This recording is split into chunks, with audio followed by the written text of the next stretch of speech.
wempo kanjani ake ukuphendule ngoba usukhulumile yonke inyama lokungichukuluza ungichukuluza lalela uyintathelo nayo yona inyama okokuqala lo number 2 wena ulala namadoda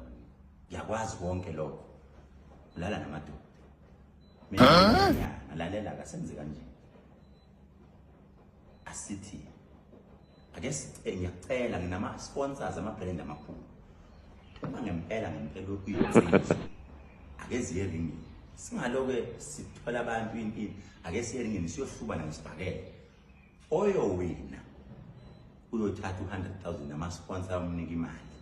mina nawe ngiyacela mfowethu sengikucela nge-challenge nje manje sike siye sibhakeleni manje sibeka ama-bodyguard sike siye encindini ngoba imizi cha isasekhona ntatheli yamanga awukazi ngufonela ungazi qamba amanga lihlaza ilokho nje ngeke ngiphinde ngikhulume futhi ngoba ngubaba wena cha uyintombi yamanye amadoda ngiqedile